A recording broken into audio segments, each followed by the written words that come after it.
C'est parfait. Donc, il est enregistré. Salam alaikum wa rahmatullahi wa barakatuh. Donc, avec nous, ici présent, la sœur Latifa pour ce beau et 17e live.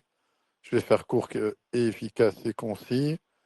Union Association, pour ceux qui ne connaissent pas, bah, c'est trois pôles, mariage, pôle maraude et rappel spirituel. Et dans les lives, on a 17e, donc tout ce qui est introspection, connaissance de soi. Et nous avons l'honneur, le privilège, et nous avons eu l'occasion d'avoir la sœur Latifa dans deux événements qui nous fait gré d'un thème très important. Je vais après lui donner la parole, toujours en commençant avec une invocation de notre Créateur, Allah subhanahu wa ta'ala, et après, on va écouter, on va être passionné, la sœur Latifa. Je commence la Dora. Et Allah, je t'invoque pour que cette assise soit bénéfique, pour qu'elle puisse nous raffermir au cœur, pour que nous soyons dans une bonne et adoration et que tu puisses aider nos frères opprimés un peu partout, en Palestine, en Iran, dans tous les pays opprimés.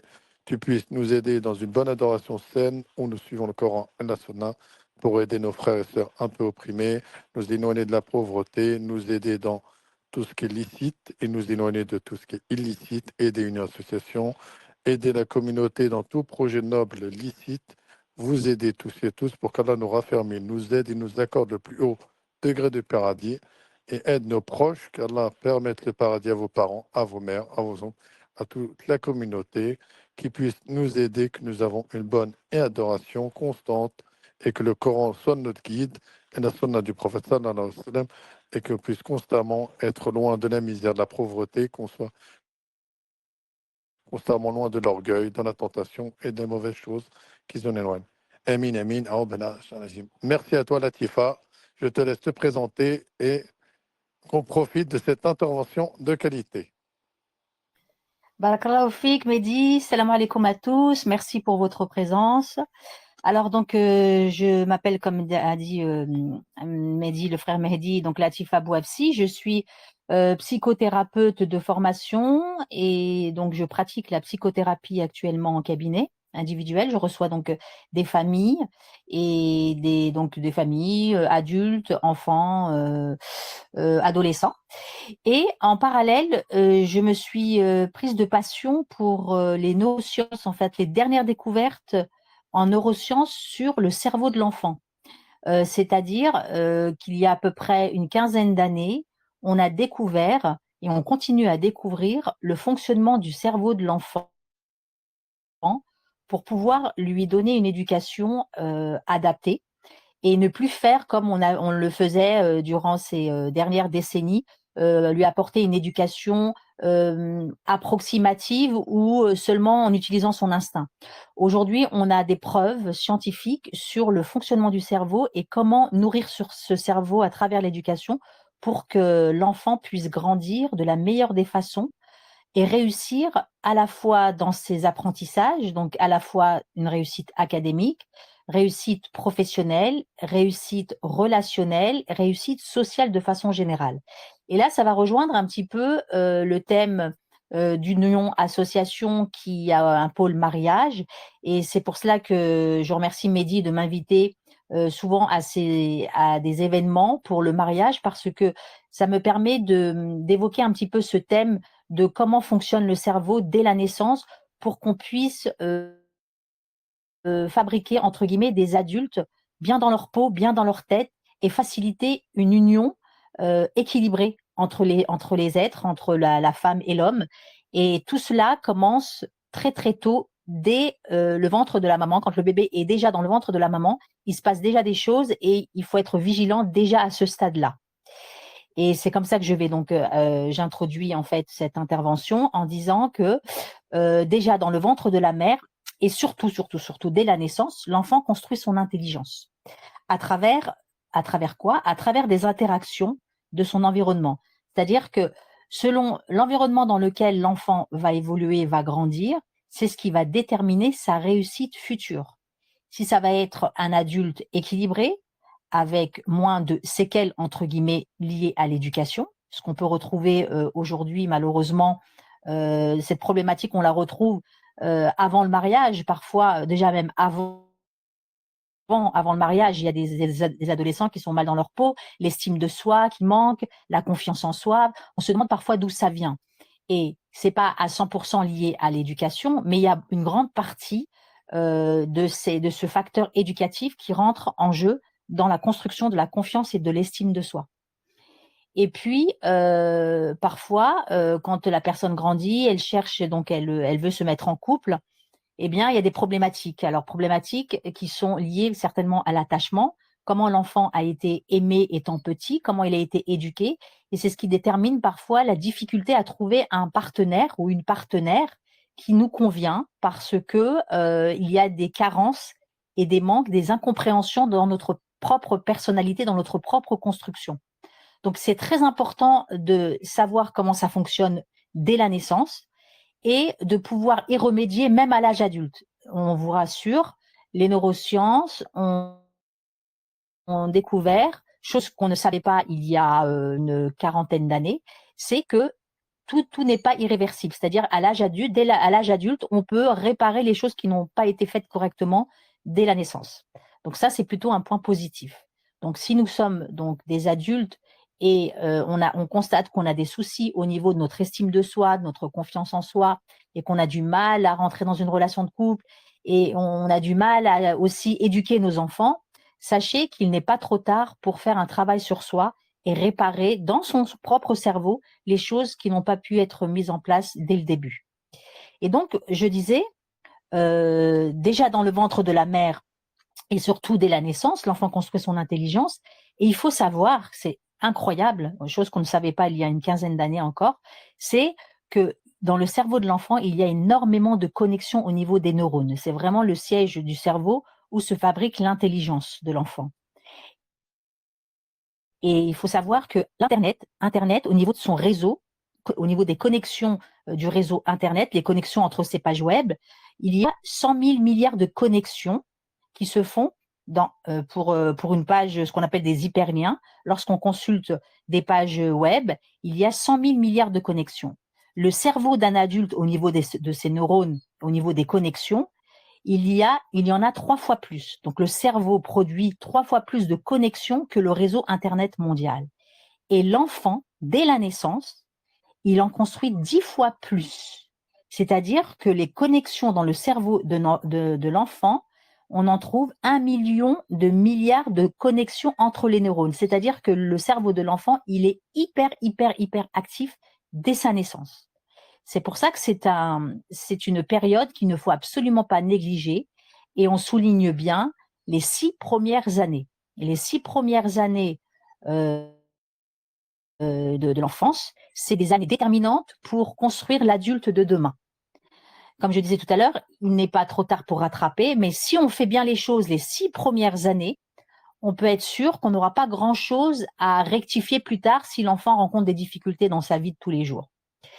Et donc, lorsque cette période dite sensible a été nourrie, donc quand on a nourri correctement le cerveau à travers de bonnes interactions positives avec l'enfant et en le laissant explorer le monde, c'est-à-dire que les 2 premières années, au niveau des connexions, l'enfant va s'intéresser beaucoup à tout ce qui est sensoriel. Les 2 premières années, il est très important de laisser son enfant toucher les objets, bien sûr en sécurisant l'environnement. On ne demande pas à l'enfant de toucher tout et n'importe quoi, mais de l'accompagner et de l'encourager à toucher des objets quand il a envie de toucher. Parfois, on voit des parents qui ont un enfant dans les bras et l'enfant a envie de toucher les feuilles des arbres ou le petit fil qui pendouille, je sais pas, au supermarché devant la caissière, des choses comme ça, une petite étiquette. Et on voit souvent des parents dire « Ah non, ne touche pas ». Au contraire, l'enfant a besoin de ça pour construire son intelligence. Il faut pas oublier qu'il a 1 million de milliards de connexions, des connexions qui demandent que ça. Et plus l'enfant va toucher, plus il y aura de connexions. Plus l'enfant va explorer le monde qui l'entoure, plus il fabrique son intelligence. Et les connexions qui ne sont pas faites, elles vont à chaque fois progressivement diminuer. Si on ne laisse pas son enfant toucher un maximum de choses sécurisantes, bien sûr, eh bien, progressivement, les connexions vont se faire de moins en moins et elles vont disparaître. C'est des connexions qui se perdent. Et les connexions qui sont stimulées sans arrêt, si on laisse l'enfant toucher à différentes matières, différentes sensations, différentes textures, différentes, même la couleur, parce que l'enfant observe aussi ce qu'il touche. Plus on le laisse toucher, plus il y a il y aura de connexions neuronales qui vont se former durablement, et plus l'enfant va développer son intelligence. Donc ça, c'est important les 2 premières années au niveau sensoriel, au niveau donc du toucher, au niveau du langage, c'est super important. Il faut savoir qu'une étude a été faite il y a quelques années qui est incroyable, c'est que un enfant moins de 1 an, un enfant jusqu'à 9 mois, jusqu'à ses 9 mois, il entend, il reconnaît tous les sons de toutes les langues du monde. C'est-à-dire qu'il arrive à faire la distinction des différents sons de toutes les langues du monde. Et à partir de 12 mois, ça diminue et il se spécialise que dans sa langue maternelle. C'est-à-dire que c'est incroyable. Les 1 million de milliards de connexions qui se font, elles sont là pour ça, pour apprendre un maximum de choses qui entourent l'enfant, pour lui laisser un héritage plus tard. Et l'enfant qui a l'habitude d'entendre différentes langues, je ne dis pas qu'il sera polyglotte plus tard, qu'il parlera plusieurs langues, mais son cerveau sera déjà sensibilisé, il aura déjà été sensibilisé à différents sons. Et ça va faciliter l'apprentissage des langues, par exemple. Mais pas quand c'est imposé. Vous n'allez pas dire à votre enfant, vous n'allez pas, si vous avez un enfant de moins d'1 an, lui faire écouter des langues étrangères toute la journée. Non, c'est son environnement. S'il a l'habitude dans son environnement d'entendre, parce que ça reste naturel, hein, faut pas aller à l'encontre de la nature. Si dans son entourage il entend parler l'arabe, l'anglais, le français, le mandarin, le portugais, etc., parce qu'il a grandi dans un environnement où il y avait plusieurs nationalités, eh bien cet enfant plus tard, il aura plus de facilité, moins de difficulté à reconnaître les sons et à entendre les différentes sonorités des différentes langues. Vous voyez, ça va laisser en fait une empreinte dans son cerveau. Et en fait, ce qu'il faut faire, il faut pas aller contre la nature, c'est-à-dire que laissez-le déjà. On a tellement de choses à faire avec son enfant dès la naissance, avec toutes les choses qui l'entourent. Comme je disais tout à l'heure, les feuilles des arbres, aller au supermarché, toucher le petit machin. L'enfant veut toucher, par exemple, la table ou la fourchette. On lui dit non, attention, ne touche pas. Non, laissez-le toucher. Il a besoin de construire son intelligence. Donc, tenez la fourchette. Voilà, faites attention à comment il apprend. Même le couteau, si le couteau il le prend, qu'il le tienne par le manche. Vous êtes là pour sécuriser, voilà, son entourage. Mais laissez-le toucher. Dites-vous bien que là, il est en train de devenir de plus en plus intelligent. Plus il touche, plus il construit son intelligence. Ça, c'est pour les 2 premières années. Et ensuite, on arrive à la 3e année, jusqu'à 6 ans. Et là, c'est quelque chose d'extraordinaire. C'est qu'on a découvert que dans une partie du cerveau, ce qu'on appelle la partie préfrontale, c'est-à-dire au niveau du front, le cortex préfrontal, il y a ce qu'on appelle des fonctions exécutives. Et ces fonctions exécutives sont au nombre de 3. On a découvert qu'il y avait 3 fonctions exécutives qui permettent, lorsqu'elles sont bien développées, à l'enfant de réussir ce que je disais tout à l'heure dans tous les domaines de sa vie. Dans le domaine professionnel, dans le domaine des études, dans le domaine relationnel, dans le domaine social. Eh bien, ces 3 fonctions exécutives que je vais nommer, ces 3 choses-là, si elles sont bien développées et bien stimulées chez l'enfant, vous pouvez être sûr qu'à l'adolescence, vous aurez moins de soucis à l'adolescence au niveau de l'éducation. Et adulte, l'enfant sera plus équilibré que des enfants qui ont été négligés durant ces 6 premières années, de 3 à 6 ans à peu près. On va dire globalement, dès la naissance jusqu'à 6 ans, faites attention déjà à tout ça au niveau sensoriel, comme je l'ai expliqué. Et puis, à partir de 2 ans, ces fameuses fonctions exécutives. Je vais les développer et expliquer comment les nourrir, comment les développer.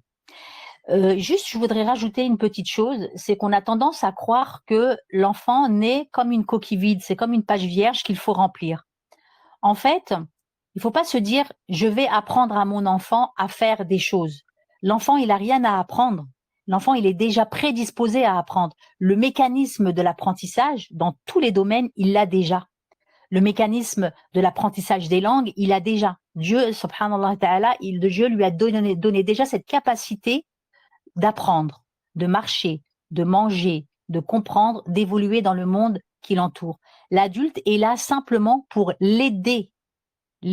L'enfant va dire, en fait, il faut retenir, c'est pas je vais apprendre à mon enfant à, c'est je vais l'aider à intégrer, parce que l'apprentissage, Comment apprendre, il sait déjà. Mais on l'aide. Il a besoin d'une aide. L'exemple que je donne toujours, c'est par exemple la marche. Un enfant, lorsqu'il marche, lorsqu'il apprend à marcher, le mécanisme de la marche, il l'a déjà intégré en lui. Le parent est là pour l'aider, le soutenir. Mais le mécanisme de lever son pied, d'avancer un pied vers l'autre, devant l'autre, etc., l'enfant, il est déjà prédisposé à cela. Il a déjà dans son esprit, dans son cerveau, c'est déjà prêt. Il demande juste de l'aide. Et l'enfant, il faut retenir dans l'éducation une phrase, c'est que l'enfant se dit à chaque fois, aide-moi à faire tout seul. Ne m'apprends pas, mais aide-moi à faire. Elle est là la petite nuance. Parce que comment marcher, je sais, mais il faut juste que tu m'aides à faire maintenant, mais tout seul. Pour la langue, c'est pareil, apprendre les langues. Un enfant qui apprend sa langue maternelle, vous voyez, il l'apprend comme ça, parce qu'il est déjà prédisposé à entendre des sons et à intégrer et à faire le mouvement de la bouche, etc. C'est pas l'adulte qui lui dit, écoute, je vais t'apprendre ta langue maternelle. Alors pour parler, il faut ouvrir la bouche, il faut mettre la langue sur le palais, etc. Chaque son a sa façon de se prononcer par rapport à ta langue, au niveau de ton palais, etc. Et puis en plus, la langue maternelle, donc il y a le sujet, le verbe, le complément. On va apprendre la grammaire, la conjugaison. Non, un enfant qui grandit dans un environnement, il reçoit pas entre guillemets cet apprentissage. Il reçoit pas de leçons de conjugaison, de grammaire, de vocabulaire. Il apprend sur le tas parce que le mécanisme, il l'a déjà. Donc, il est imprégné par son environnement. Et là, vous vous rendez compte à quel point l'environnement dans lequel l'enfant évolue est très précieux pour son éducation et son développement futur. Donc, il faut faire très attention à mettre en place un environnement sécurisant pour l'enfant et stimulant surtout, stimulant pour qu'il puisse vraiment devenir non seulement plus intelligent et être bien dans sa peau et plus tard réussir dans tous les domaines de sa vie. Donc c'est pour ça que on parle d'à partir de 3 ans, ces fameuses 3 fonctions exécutives. Donc la première, donc je cite toutes les 3. Donc la première, c'est ce qu'on appelle la mémoire de travail. Donc la mémoire de travail. Ensuite, il y a le contrôle inhibiteur et puis la flexibilité cognitive. Donc la mémoire de travail, donc ces 3 fonctions qui se trouvent au niveau du front, dans le cerveau. La mémoire de travail va permettre à l'enfant de garder une information. Quand on lui demande de faire quelque chose, c'est une façon de garder l'information à un temps très court. Elle stimule bien l'enfant à des de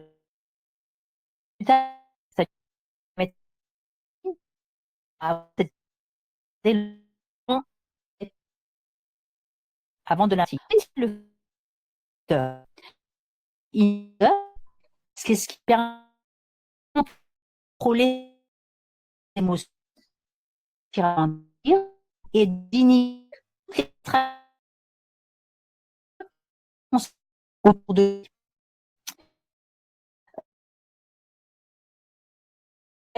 il va pouvoir ils vont faire un travail et ils vont rentrer parce qu'ils ont leur travail et ils vont de résister à le contrôle inhibiteur, se contrôler pour finir sa tâche, pour aller jusqu'au bout de son objectif et pouvoir ensuite faire autre chose. Un enfant qui n'a pas un contrôle inhibiteur bien développé va tout de suite être distrait. La moindre chose, le moindre son, la moindre agitation, hop, ça va le faire déconcentrer de son travail. Et donc ça, c'est très important pour que les enfants puissent déjà à la rentrée, au CP, donc à l'âge de 6 ans, pouvoir se concentrer et aller jusqu'au bout d'une tâche. Le contrôle inhibiteur, il est très important de le développer avant l'entrée, donc avant 6 ans, avant l'entrée au CP. Et la fameuse fonction exécutive qui est la 3e, la flexibilité cognitive, c'est en fait une façon à l'enfant d'aller trouver une autre solution lorsqu'il est en train de faire un travail, par exemple, et il voit que ça ne fonctionne pas, de pouvoir s'adapter et pouvoir créer autre chose. S'il bute sur un exercice, il n'a pas compris, ou ça peut être un exercice, ça peut être quelque chose qu'il doit faire dans la vie de tous les jours. Hein. Là, on n'est pas simplement que dans le domaine scolaire. Les 3 fonctions exécutives, elles vont se pratiquer dans la vie de tous les jours. Trouver une solution pour résoudre un problème,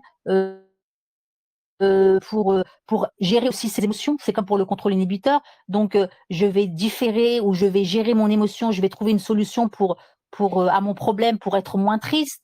Donc, ça permet aussi de contrôler ses émotions. Donc, la flexibilité cognitive, ça permet à l'enfant d'ajuster une stratégie créative, par exemple, d'être beaucoup plus persévérant. S'il voit qu'il est en train de faire quelque chose et il voit que ça ne fonctionne pas, eh bien, il sait qu'il va falloir attendre, être un peu plus patient, parce que c'est la patience qui va l'aider à résoudre son problème, par exemple. Et donc, il va devoir s'adapter, changer de sa position ou penser à autre chose, quelque chose de positif pour le motiver. Voilà, c'est ce qu'on appelle la flexibilité cognitive, l'adaptation. Donc, ces 3 fonctions exécutives, la mémoire de travail, le contrôle inhibiteur et la flexibilité cognitive, ces 3 fonctions sont primordiales, sont vitales pour faire de ces enfants des adultes vraiment bien dans leur peau, qui s'adaptent au monde qui les entoure, qui peuvent être tout à fait équilibrés dans une relation, qui peuvent éduquer aussi leurs enfants de la meilleure des façons et de pouvoir trouver des stratégies lorsque ça ne va pas, plutôt que de dire j'ai pas les capacités d'éduquer mon enfant, c'est très bien de demander conseil, etc. Mais avant de demander conseil, faites jouer votre créativité. Et si vous avez une bonne flexibilité cognitive qui est bien développée, eh bien vous allez trouver vous-même des solutions pour tel ou tel problème à la maison, par exemple. Vous voyez? Et donc, les enfants, lorsque les 3 fonctions exécutives sont bien développées, ça va être des adultes plus tard qui demanderont rarement de l'aide. Ça va être des gens débrouillards. Ils vont trouver, même s'ils ne connaissent pas un domaine, ils vont trouver une solution. Donc, ils vont faire travailler leur flexibilité cognitive. Ils vont trouver une solution pour trouver la réponse à leurs questions.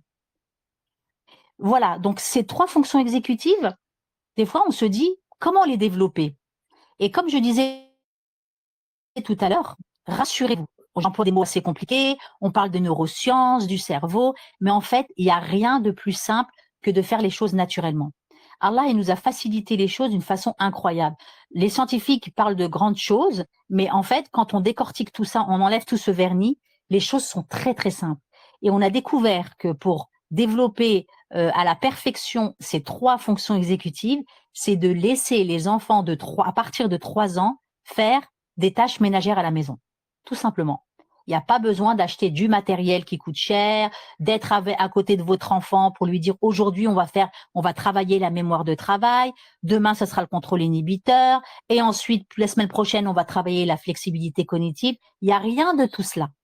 La chose la plus naturelle, et qui va faire travailler les 3 fonctions en même temps, c'est de laisser vos enfants faire ce que vous faites à la maison. Alors pour le papa, si c'est de la mécanique, du bricolage, l'enfant, vous mettez à côté, vous mettez à côté de lui-même, parce que les enfants ne demandent que ça. Eux, leur oxygène, c'est quoi? C'est l'apprentissage, c'est le jeu. Et d'ailleurs, entre parenthèses, j'ai écrit un livre qui sortira dans quelques semaines, un ouvrage éducatif qui parle justement des 3 fonctions exécutives, comment les développer chez l'enfant. Eh bien, j'explique dans cet ouvrage que l'enfant, en fait, son oxygène, c'est le jeu. Le jeu, c'est d'ailleurs le titre de mon livre, c'est le jeu, la clé de la réussite. C'est que à travers le jeu, l'enfant construit son intelligence. Et plus il joue, plus il devient intelligent. Parce que c'est son langage dominant, le jeu, l'enfant. C'est vraiment son langage dominant. Et lorsqu'il imite les adultes dans son environnement, il apprend énormément de choses et c'est là qu'il construit son intelligence, en le laissant faire ce que vous faites. Le ménage, la cuisine, le bricolage, tout ce que vous faites au quotidien, l'enfant veut faire pareil, laissez-le, invitez-le. Même, comme je me répète, vous n'avez même pas besoin de l'inviter. L'enfant de lui-même voudra. Ceux qui ont des enfants ont bien remarqué que les enfants veulent imiter les adultes à chaque fois. Ils veulent faire toujours, oui, moi je veux faire, laisse-moi faire ça. Ou quand vous proposez à un enfant d'étendre le linge, même un enfant de 3 ans de passer l'aspirateur, vous allez voir les étoiles dans ses yeux. Il va être émerveillé parce que là, vous le nourrissez. Et les enfants ne demandent que ça. Donc, ces 3 fonctions exécutives, lorsqu'elles sont bien développées, je disais, ça fait partie, en grande partie, d'une éducation réussie. Et croyez-moi, il n'y a rien de plus simple pour les développer. Simplement avoir de la patience. Donc, si vous êtes des adultes qui n'avaient pas un contrôle inhibiteur bien développé, ça va être un peu plus difficile pour vous de patienter. Donc, il faudra travailler sur votre contrôle inhibiteur, c'est-à-dire contrôler votre patience pour laisser votre enfant vous aider à préparer à manger, à faire la vaisselle, à vider le lave-vaisselle, à remplir la vaisselle, etc., à étendre le linge. Et puis, si vous avez une flexibilité cognitive bien développée, vous allez pouvoir trouver encore d'autres choses et faire travailler votre créativité pour lui proposer encore d'autres activités.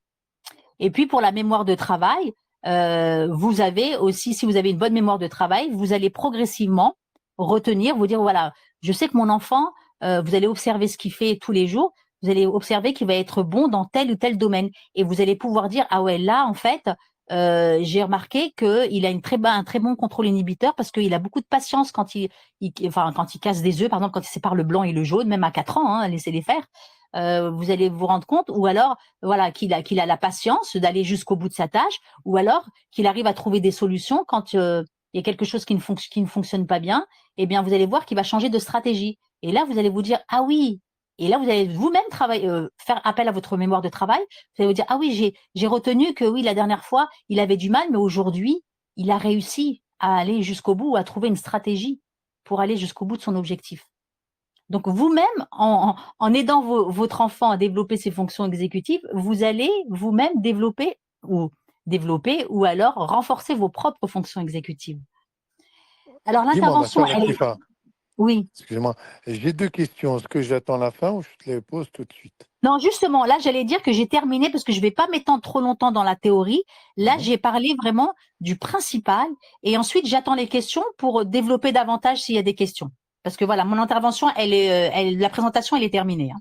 Donc là, vous pouvez poser des questions, il n'y a aucun Parfait. souci. Comment développer ce contrôle inhibiteur dit par une femme? La première Ouais, question. d'accord.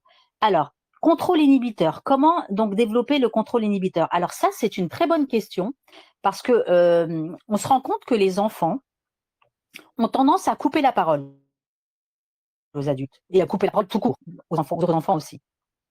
Donc un enfant qui a tendance à couper la parole ou qui veut quelque chose tout de suite, vous, en tant que parent, pour l'aider à développer son contrôle inhibiteur, vous allez lui demander de patienter. Par exemple, si vous êtes en train de discuter avec quelqu'un et l'enfant, maman, maman, écoute, vous lui dites, attends 2 minutes, je n'ai pas fini de parler, je termine et ensuite ce sera ton tour.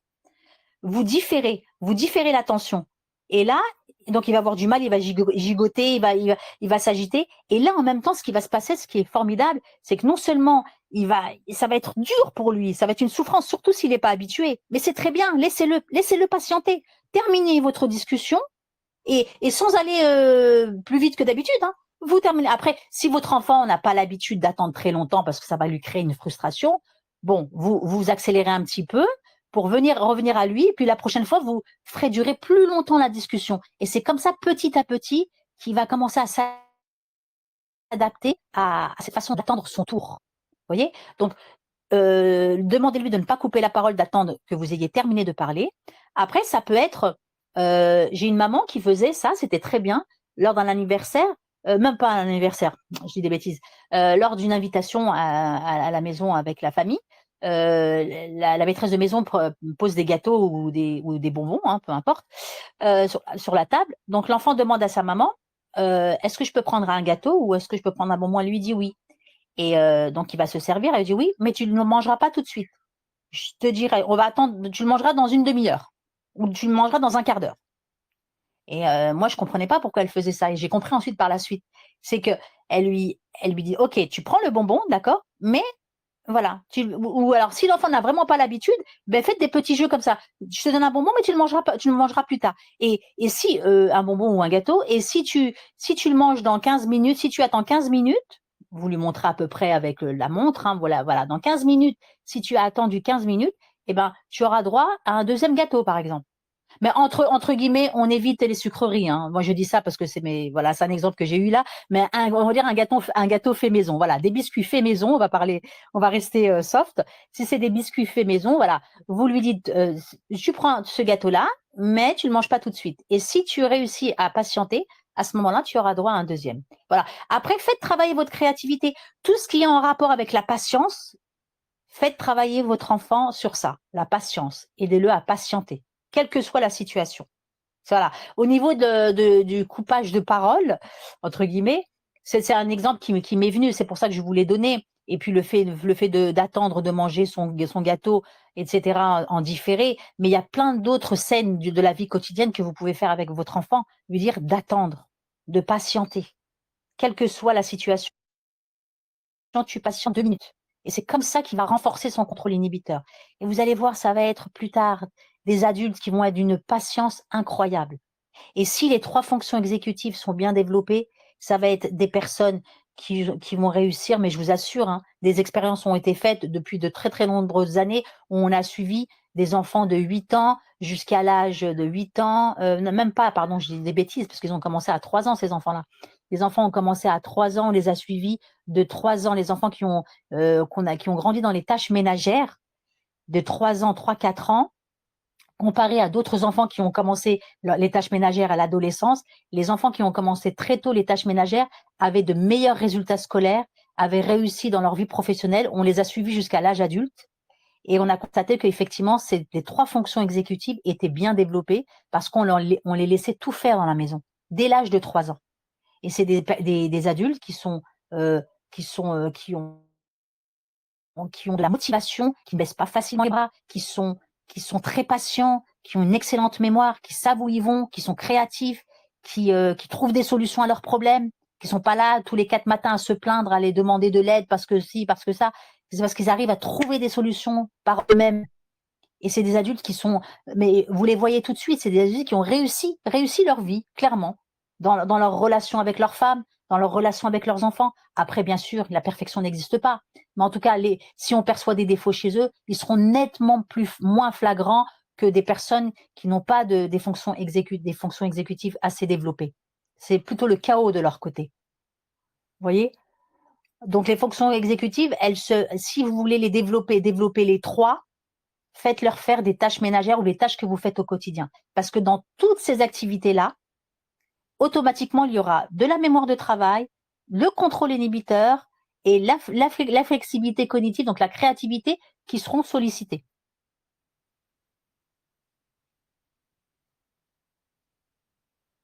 Est-ce que vous avez d'autres questions? Est-ce qu'il y a d'autres questions? Oui, j'en ai 2 autres, à moins que tu veux continuer. J'en ai 2 Non, voilà, autres. c'était pour répondre à la question du contrôle inhibiteur. J'ai un pouce bleu, j'aurais déduit c'est que ça a l'air d'être OK. Après, Mhm. ça rejoint un peu en grandissant, les étoiles dans les yeux disparaissent vite quand on passe l'aspirateur. Emoji rire, c'est ce que tu as dit. Ah oui, alors ça disparaît vite quand on passe l'aspirateur, c'est-à-dire quand l'enfant, quand c'est trop long pour lui, c'est ça? Faudrait qu'il y ait quelqu'un le Non, je développe. pense que c'est plus au niveau de l'adulte. Ah oui, oui, ah c'est sûr, c'est sûr. Mais là on parle des enfants. Les enfants, ils aiment imiter ce que font les adultes. Et quand on leur propose, tiens, tu veux passer l'aspirateur, tu veux remplir le lave-vaisselle, mais vous allez voir, les étoiles dans les yeux, c'est incroyable. Surtout s'ils n'ont pas l'habitude. J'ai un ami qui disait, oui, Latifa, j'ai vu une de tes vidéos, et puis avant, je laissais jamais mes enfants faire la vaisselle, toucher à la cuisine, etc. Et quand j'ai commencé à le faire, oh, mais ils étaient aux anges. On a l'impression qu'on leur donnait un truc, je sais pas quoi. C'était un super cadeau pour eux. Et oui, parce que pour eux, ils comprennent pas pourquoi c'est réservé aux adultes. On vit dans le même monde et eux, ils sont là pour apprendre le monde qui les entoure. Et si on leur met des dinettes, c'est pour ça que tout ce qui est joué, tout ce que ça à éviter en fait. Les enfants, ils n'ont pas besoin d'autant de jouets, les dinettes, les machins, etc. Tout ça, c'est de l'argent, voilà, jeté par les fenêtres, parce que les enfants, on voit bien, hein, ils vont jouer un petit temps, puis après, hop, ils vont vite se lasser. Alors que les tâches ménagères, comme elles sont variées et elles sont utiles, parce qu'il faut savoir que les enfants sont très intelligents. Eux, ce qui les intéresse, c'est des activités qui ont du sens. Si ça n'a pas de sens, ils vont vite se lasser. C'est comme le chat avec la souris ou voilà. Si ça n'a pas d'intérêt réel, l'enfant va vite se lasser de l'activité. Si l'activité a du sens, l'enfant s'en lassera pas. Et surtout que dans des tâches ménagères, tout ce qu'il y a à faire à la maison, c'est répétitif et ça a du sens. Remplir le lave-vaisselle, ça a du sens. Préparer à manger, ça a du sens. Et les enfants sont pas bêtes. Quand ils voient qu'ils ont fait quelque chose ils demandent justement. Ils sont tellement intelligents qu'ils demandent à faire des choses qui ont du sens. C'est pour ça que ça développe leur intelligence. Parce que c'est cohérent avec ce qu'ils font. Je fais ça pour intégrer le monde qui m'entoure. Mais si vous me donnez des dinettes, des faux légumes, mais c'est du plastique, tout ça, ça n'a pas de sens. Est-ce que quand j'ouvre mon frigo, est-ce que les légumes sont pareils? Non, c'est pas la même chose. Donc, les adultes nous prennent pour des imbéciles, en fait. Les enfants, c'est ce qu'ils se disent sans le vouloir, mais c'est ce qu'ils se disent. Et c'est comme si ils évoluaient dans deux mondes différents. On évoluait dans deux mondes différents. Un monde pour les enfants et un monde pour les adultes. Et un neuroscientifique disait, c'est vraiment étrange l'école aujourd'hui. On veut apprendre le monde aux enfants, mais en les retirant du monde et en les mettant dans une boîte, en fait, dans une forme de boîte, une salle de classe, enfermée avec des enfants du même âge, alors que dans le monde, les gens sont mélangés. Il n'y a pas un quartier où il n'y a pas un trottoir pour les enfants de 3 ans, un trottoir pour les enfants de 10 ans. Non. Pourquoi l'école cloisonne comme ça les âges et pourquoi on leur apprend pas le monde, les choses réelles? C'est que de la théorie, ok, la théorie, mais c'est pas seulement, ça devrait pas s'arrêter à la théorie. On devrait mélanger les âges parce que les enfants apprennent des plus grands. Vous voyez? Et donc du coup, dans la vie de tous les jours, c'est pareil. Si vous cloisonnez le monde de votre enfant avec le vôtre, l'enfant va pas comprendre. Je comprends pas pourquoi on évolue dans le même monde, mais on nous apprend pas les mêmes, enfin, on n'apprend pas les mêmes choses. On nous donne pas en fait de choses qui nourrissent notre intelligence pour intégrer le monde. Et c'est pour ça que l'étude qui a été faite sur les enfants qui ont commencé les tâches ménagères à l'âge de 3 ans ont réussi leur vie par rapport aux autres parce que ils étaient déjà dans le monde très tôt. Ils avaient déjà la compréhension du monde dès l'âge de 3 ans. Parce qu'on leur a laissé la porte ouverte à cet apprentissage, en fait. Donc, c'est important de laisser. Alors, moi, je donne toujours cet exemple-là et je me dis, il est vraiment très frappant. C'est les enfants d'Afrique, du Maghreb, voilà, des pays en voie de développement, comme on les appelle. Eh bien, eux, ils ont tout compris. On voit bien qu'ils n'ont pas de jouets, etc. Mais on voit l'intelligence qu'ils ont, la maturité qu'ils ont. Dès l'âge de 6 ans, 5 ans, ils parlent comme des adultes. Mais après, il y a des choses à revoir, bien sûr, au niveau de l'éducation, on est d'accord. Mais globalement, c'est pas des enfants, c'est pas entre guillemets des chochottes. C'est pas des enfants, ils sont pas bébêtes, en fait. Ils sont déjà matures dès le plus jeune âge. Parce qu'on les a intégrés directement dans l'environnement de l'adulte. Et c'est ce qu'il faut faire. Bien sûr, il faut mettre un cadre. Je dis pas qu'il faut être laxiste. L'enfant a besoin d'un cadre. Il a besoin d'éducation.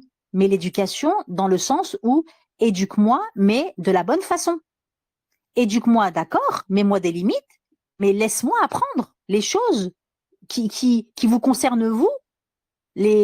Apprendre à faire à manger, apprendre à bricoler, toucher à des choses. Nous, on a besoin de ça pour grandir. On a besoin d'être en contact avec le monde qui nous entoure. On vit pas dans un monde parallèle. Donc ça, c'est important de l'intégrer pour en faire des enfants intelligents. Et c'est pas seulement des enfants intelligents, des enfants bien dans leur peau.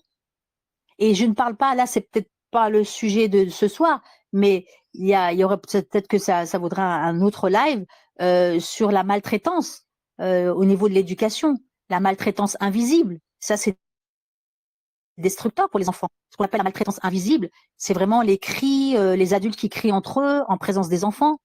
Ça détruit certains neurones des enfants, d'ailleurs.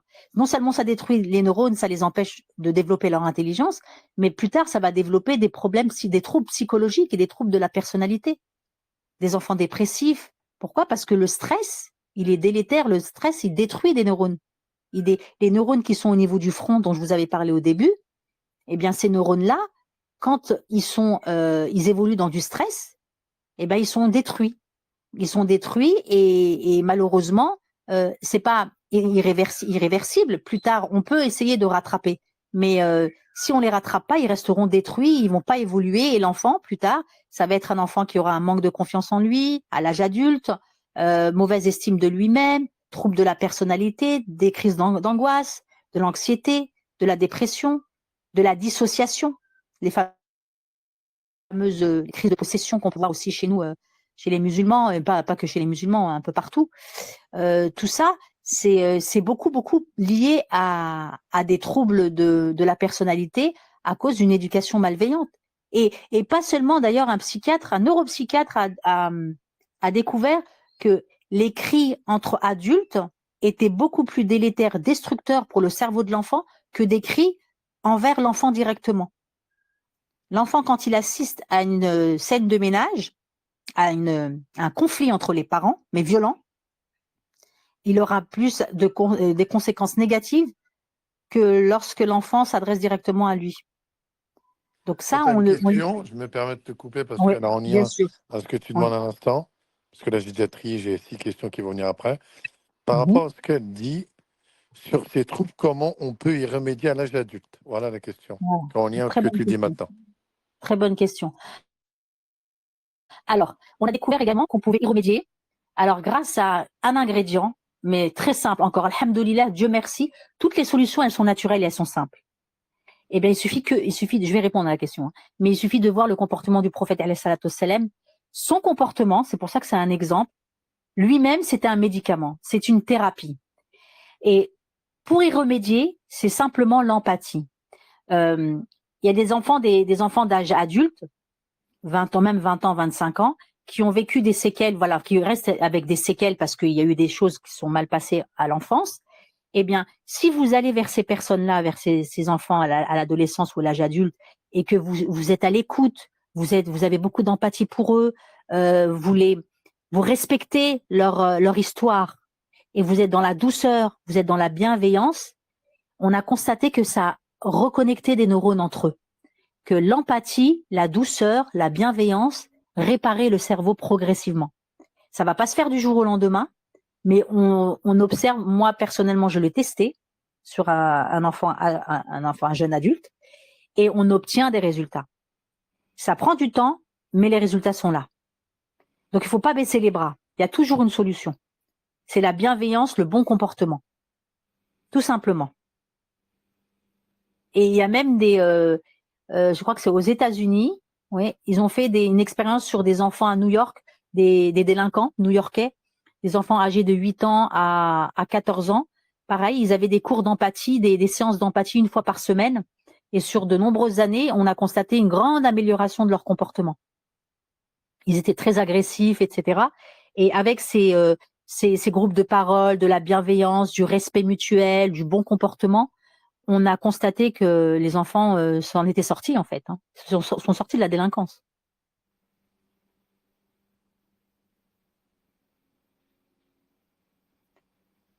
Voilà, alors s'il y a une autre question.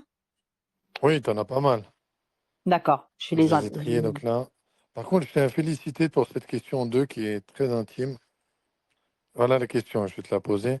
Voilà, j'ai vécu des séquences traumatisantes. Je suis une femme. Et notre mari, une fois marié, au bout de 6 mois, m'a abandonné. Donc, je vis seul l'éducation de mon enfant. As-tu des conseils? Parce que voilà, je pense que sans père, un enfant a besoin d'un homme pour qu'il puisse l'éduquer. Quels conseils me donnerez-vous? Encore merci à vous. D'accord. Alors, bien sûr, hein, Dieu est grand, alhamdoulilah, et toutes les situations de vie ont une solution. Même si elles sont pas faciles, mais il y a quand même une solution. Dieu merci, il y a quand même une solution.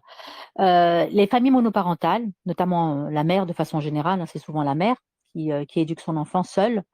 L'enfant a besoin, l'enfant n'a pas besoin d'un père, hein, pour être éduqué. Il a besoin d'une figure paternelle. C'est une petite nuance, hein.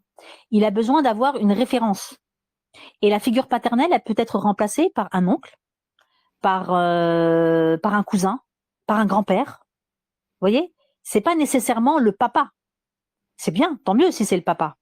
Mais si le papa est absent, en consultation, j'avais des cas comme ça de mamans qui me disaient, voilà, mon fils, c'est super difficile, le papa nous a abandonnés et il a vraiment besoin d'une figure. Là, je me rends compte qu'il a vraiment besoin d'une figure paternelle. Alors je lui dis, ben, regardez autour de vous, est-ce que un lien peut se faire avec le tonton, avec le cousin, Alors, elle cherchait autour d'elle, elle a dit non, c'est pas évident, ils habitent trop loin, ma famille, etc. En revanche, c'est vrai que son prof de sport, il l'apprécie beaucoup. Et je dis bien voilà, le prof de sport, par exemple, vous pouvez rentrer en lien avec lui et puis lui parler de la situation de votre enfant, surtout si le prof l'apprécie et que l'enfant apprécie le professeur, ils peuvent tisser un lien entre eux. Et un lien très subtil, dire voilà, il t'apprécie, etc. Et l'enfant, il n'a pas besoin d'être en contact avec lui tout le temps. C'est-à-dire que le fait de savoir qu'il y a une figure paternelle qui l'apprécie et dans le regard de cette figure paternelle, il y a du positif, l'enfant se nourrit de ça. Et la maman fait le reste. Pardon, la maman fait le reste. La maman fait le reste, mais le regard d'une figure paternelle, c'est amplement suffisant pour l'enfant. Après, ça va être difficile pour poser un cadre, etc., au niveau de l'autorité. Ça, tout ça, je comprends. Mais vous inquiétez pas. C'est pas le plus, je veux dire, c'est pas le plus important. C'est difficile, mais c'est pas le plus important pour construire une bonne estime. C'est le plus important, c'est que l'enfant grandisse avec une bonne estime de lui-même. Si vous lui donnez de l'amour, de l'écoute, de la compréhension, de la communication, et puis que le manque du père est là, c'est même pas le manque du père, bon, le manque certainement du père, mais surtout le manque de la figure paternelle, essayez de trouver dans votre entourage quelqu'un qui peut jouer ce rôle, pas le rôle d'éducation, parce que vous êtes là pour l'éduquer. Ça suffit. Vous-même, vous êtes amplement capable d'éduquer votre enfant, mais simplement pour que l'enfant ait un regard positif d'un homme vis-à-vis de lui. Ça, c'est important. Pour ne pas qu'il se dise, voilà, mon père m'a abandonné parce que je suis un moins que rien. Non, l'enfant peut faire un transfert, peut se dire, ok, aux yeux d'un homme, je vaux quoi moi? Aux yeux d'une femme, ok, d'une maman, oui, c'est ma mère, mais aux yeux d'un homme, parce que mon père m'a laissé, quelle est ma valeur aux yeux d'un homme? Et l'enfant, dès la naissance, se construit, c'est un effet miroir, se construit avec le regard de l'autre, avec le regard de la mère, avec le regard de la figure maternelle et avec le regard de la figure paternelle. C'est comme ça qu'il construit son estime de lui-même. S'il y a une carence à ce niveau-là, eh bien, je dis pas que c'est, voilà, c'est pas rattrapable, mais c'est un peu difficile. Donc c'est pour ça que c'est très important pour les mamans, des familles monoparentales, de se dire que voilà, c'est pas l'éducation, il faut l'autorité, c'est ça qui va aider mon enfant à bien grandir, etc. Non, un cadre. L'autorité, c'est pas l'autoritarisme. Poser un cadre, vous êtes capable de le faire, mais c'est pas un cadre strict, sévère. L'enfant, il n'a pas besoin de ça.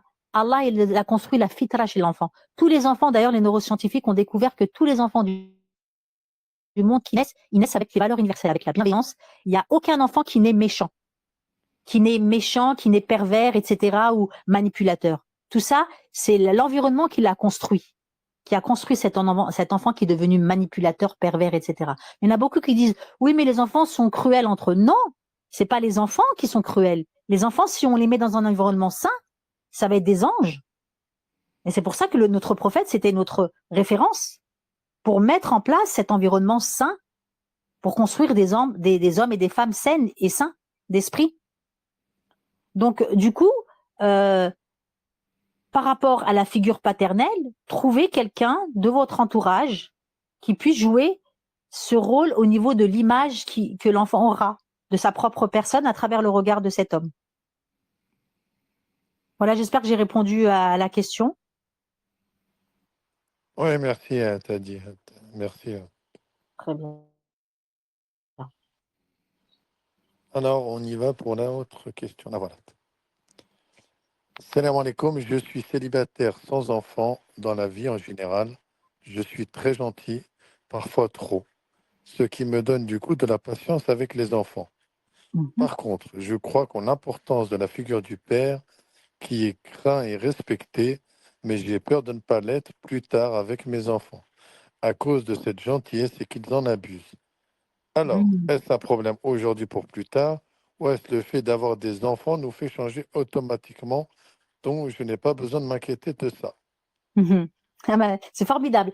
La réponse, elle est dans sa question. Elle a répondu elle-même à sa question. C'est un homme, Effectivement. hein? Ah, c'est un homme. Ah, d'accord, pardon. Je crois que c'était une femme. Effectivement. Ouais, tout à fait. Il a tout à fait répondu à sa question parce qu'en devenant père, subhanallah, comme on dit, il n'y a pas de hasard. Il y a le fameux instinct paternel, l'instinct parental qui se développe automatiquement, que ce soit pour la mère ou pour le père. Donc, il n'y a rien à craindre. Au contraire, machallah, si c'est quelqu'un de gentil, il va apporter de la bienveillance à ses enfants. Et qui sait, de toute façon, il apportera lui-même un cadre. Et la sévérité, ça ne veut pas dire le cadre. Hein. La sévérité, l'autorité, c'est pas l'autoritarisme. Hein. On confond beaucoup ces deux choses-là. L'enfant, il a besoin de fermeté, il n'a pas besoin d'autorité. L'autorité, c'est parce que souvent chez nous, je sais pourquoi je dis volontairement autorité, parce que la définition d'autorité, c'est l'autoritarisme, c'est la dureté. En fait, c'est pas ça.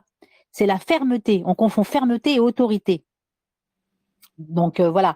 Donc la fermeté, il l'aura au bout d'un moment, parce que c'est son instinct qui va le faire réagir. Et puis, Inch'Allah, quand il aura des enfants, ben forcément, ce sera avec une femme. Et peut-être que la maman elle-même va combler le manque. S'il y a pas suffisamment de fermeté, la maman sera là pour le combler. Et le père, on dit souvent, oui, le père, c'est la figure d'autorité parentale et autorité. Pas seulement.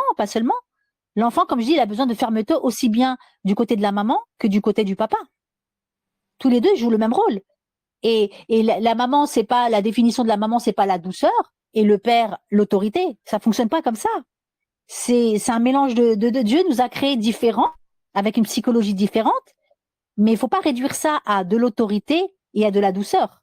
Parce que la femme peut être autoritaire, et même des fois très autoritaire, et être douce aussi par moment, et le père inversement. Il peut être très très autoritaire et très très doux par moment, et pas au même moment. C'est complémentaire en fait. Il faut pas réduire la psychologie féminine et la psychologie masculine à du noir et du blanc, tout noir et tout blanc. Non, c'est beaucoup plus complexe que ça.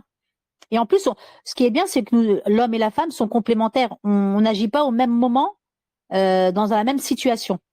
À un moment donné, la maman, quand elle n'aura pas cette capacité à être ferme dans une situation, le père l'aura, et inversement. Donc, il n'y a aucun problème. Donc, il a répondu à sa question. Quand il sera papa, ça va rentrer dans l'ordre, il n'y a pas de souci. Inch'Allah. Et t'as remercié, super, merci beaucoup. Tu as une demande de prise de micro. Je Oui, lui donne la bien parole. sûr. On t'écoute, cher frère.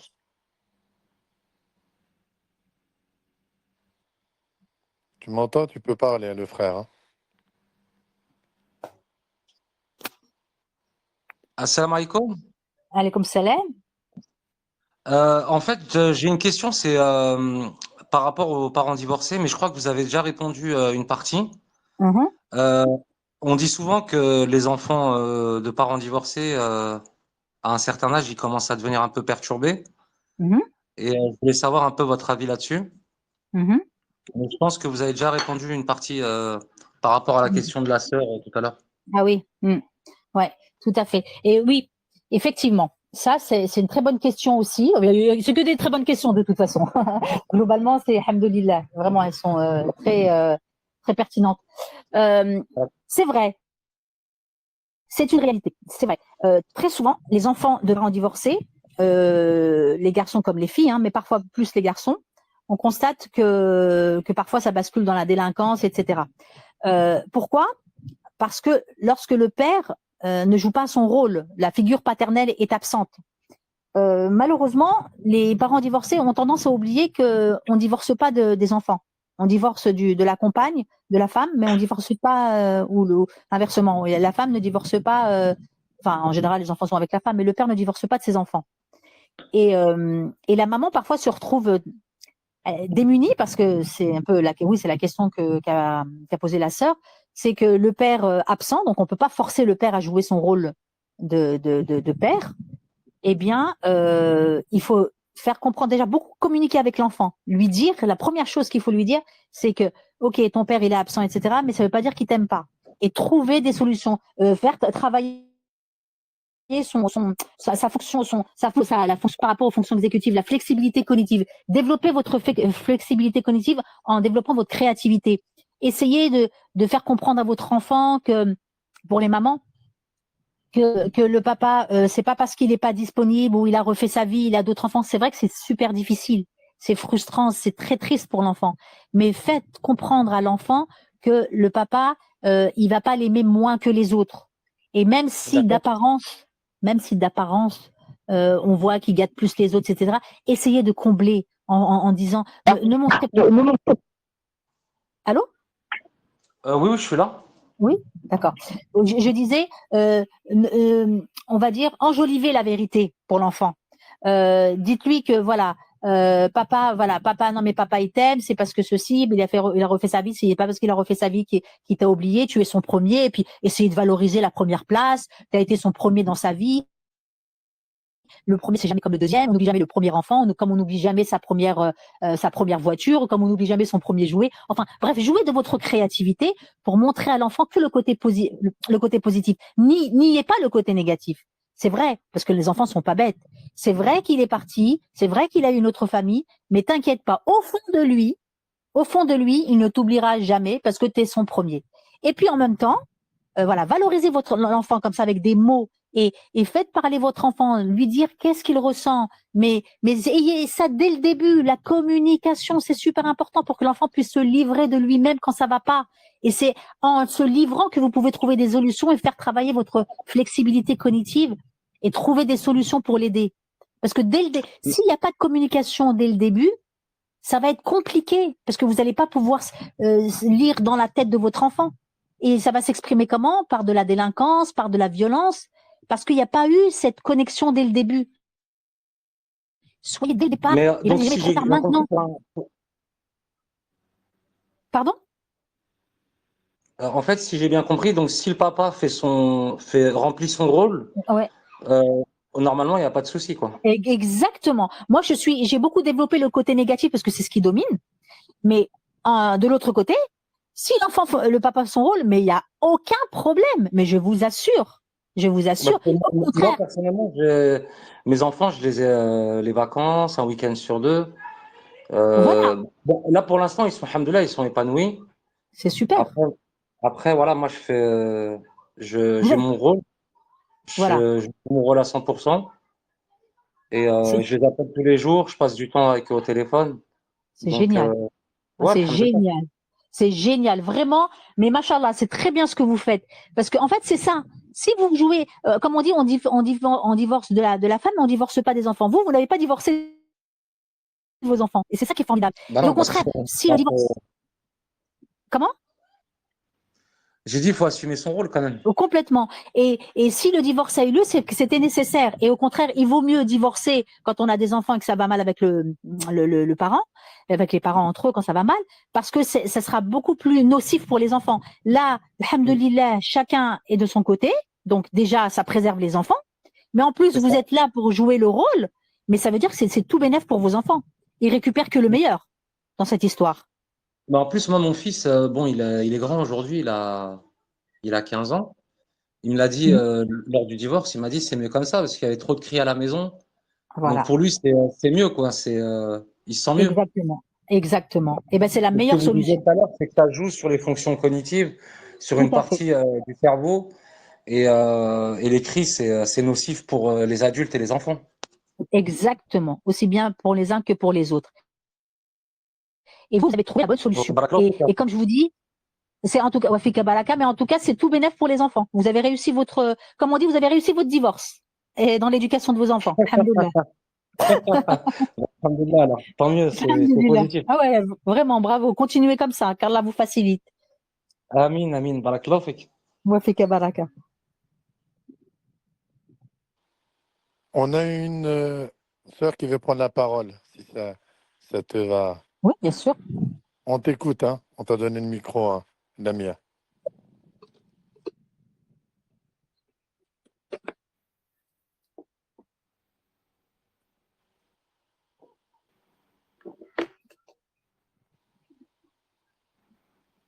Tu m'entends, la sœur?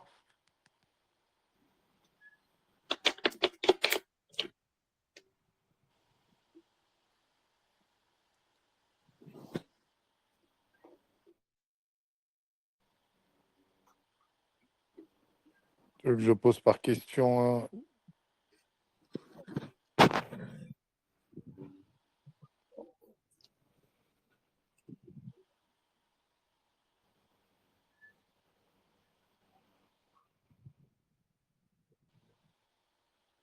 On va donner à l'autre sœur. On t'écoute, la deuxième sœur. Je t'ai donné le micro. On t'écoute. Bismillah. Salam alaikum. Alaykoum salam. Je me permets de prendre la parole. Je serais pour rebondir sur le témoignage que le frère a exposé précédemment. Et dans le contexte familial, notamment d'un divorce, pour le père où le père n'assume pas ses responsabilités parentales, il profite un peu de la situation de divorce pour condamner un peu en pâtir le petit au niveau de la situation. Mais en fait, il joue sur l'empathie, sur l'affectif. Ouais. Sur l'affectif vis-à-vis de l'enfant, en lui disant je t'aime, etc., etc. Mais au niveau de ses responsabilités, il va en fait tendre à il va attendre que le petit mendie ce qu'il souhaite pour avoir des informations concernant sa vie, concrètement, et pour éventuellement avoir gain, pour récompenser le petit, en fait, de ce qu'il souhaite. Et du coup, dans cette situation-là, pour le bien-être de l'enfant, je pense pas que ce soit très bénéfique pour lui, en sachant que ses deux parents sont divorcés, certes, mais le père qui se défie de ses responsabilités au niveau de ses devoirs paternels, notamment au niveau de ses droits de visite, il ne cherche même pas à comprendre à venir les récupérer parce que l'excuse bidon, c'est la distance. Mais la distance, il est prêt à sacrifier, ne pas voir son petit s'il ne paye pas de pension alimentaire, clairement. Vous voyez? Et là, pour le peu de contact qu'il a vis-à-vis de... c'est même pas, c'est depuis qu'on est divorcé, plus le temps passe, plus il a très peu de relations téléphoniques avec lui. Il ne cherche même plus à comprendre, en fait. Il a trouvé son aise dans la situation, dans le sens où il voit que c'est le petit qui est en demande de nouvelles, d'attention vis-à-vis de son père.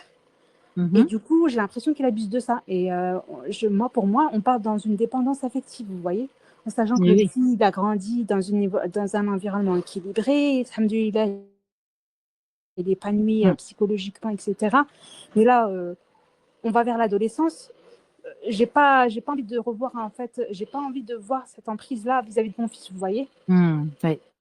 Ouais, donc, dans ce contexte-là, quand vous dites qu'en gros, il faut avoir une figure paternelle, effectivement, mais quand on est face à un père paternel qui est défaillant, clairement, au niveau des responsabilités, et qui joue au niveau de l'affectif de l'enfant, c'est du narcissisme. Enfin, je sais pas comment on pourrait qualifier ce genre de choses, c'est de la manipulation, clairement.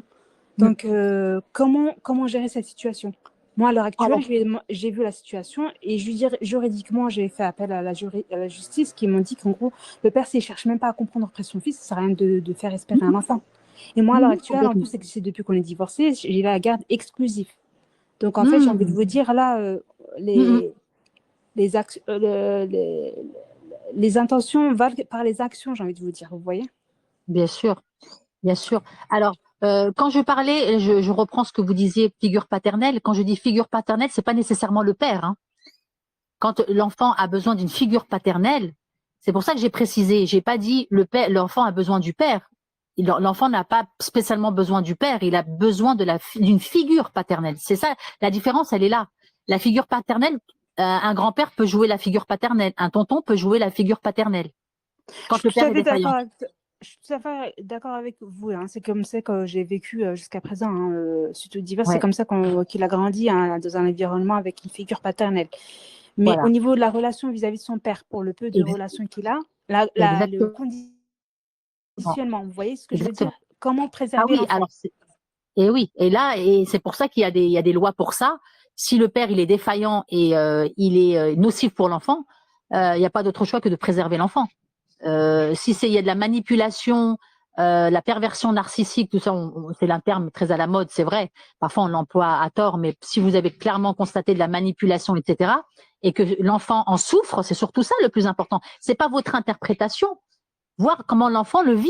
Si l'enfant est en souffrance, Lui, il le vit pas, Euh, hein. Il le vit plutôt bien. Enfin, il y soumet. Mais moi, étant sa ah oui, mère, qui est d'accord. responsable de lui, je Hmm. vois ce qu'il est. En fait, il retranscrit ce qu'il a retranscrit chez moi, qui a fait Ah au oui, point où on a divorcé. Il le d'accord. retranscrit auprès de son fils. Ah oui. Donc, il faut Donc préserver. On dit clairement, de toute façon, les spécialistes de la manipulation et de la perversion narcissique, on dit il faut couper avec le mauvais. Il faut couper avec la personne toxique. On n'a pas le choix. Alors, vous avez la garde exclusive. Alors après, moi, c'est pas à moi de vous dire de couper complètement les liens avec le papa. C'est pas mon rôle. Mais en tous les cas, si vous sentez qu'il y a un danger pour votre enfant, parlez-en au juge, parlez-en avec votre avocate, etc. Essayez de trouver des solutions. Mais le but, c'est pas le plus important, c'est l'intérêt. On est dans l'intérêt de l'enfant pour le préserver. S'il rejoue le même scénario avec votre enfant, c'est qu'il y a un danger. Un danger oui, un danger en termes de émotionnel. dépendance affective, c'est ça, surtout en fait, pour lui, il voit qu'en gros, son père, il ne cherche pas trop à comprendre après lui, donc il doit quand même, malgré tout, lui envoyer un message lui disant que j'aimerais bien que tu m'appelles plus souvent, etc. Quand je constate ça, c'est que c'est mon devoir de préserver l'enfant et de lui dire, en fait, écoute, c'est pas à toi d'aller chercher après ton père, en sachant que en termes d'action, il ne fait rien pour avoir ses droits de visite et entretenir un lien bienveillant vis-à-vis de son fils. À un moment donné, il faut mettre des bâtons dans les roues à ce genre de personnes. Vous voyez ce que je veux dire, tout à fait, oui. Quitte à couper les liens avec son fils, parce qu'il ne lui sert à rien, en fait, clairement. Il a quel âge, votre fils? Il a 11 ans. Ouais. Oui, c'est vrai que c'est délicat. Là, vous êtes dans une situation très délicate. Et est-ce qu'il y a d'autres, il y a des figures paternelles qui entourent votre enfant? Il y a son grand-père, ses oncles. Oui, Voilà. alhamdoulilah, il a ses ongles, donc alhamdoulilah, il s'est nourri de ça. C'est ce qu'il s'est nourri, il s'est nourri de ça jusqu'à présent. Mais là, donc voilà, ça grandit. c'est déjà pour le bien. peu de contact qu'il a, en fait, la relation qu'il avait avec son père, c'était pour lui demander des choses. Et en fait, son père, il va se servir de ça pour avoir des contacts avec lui.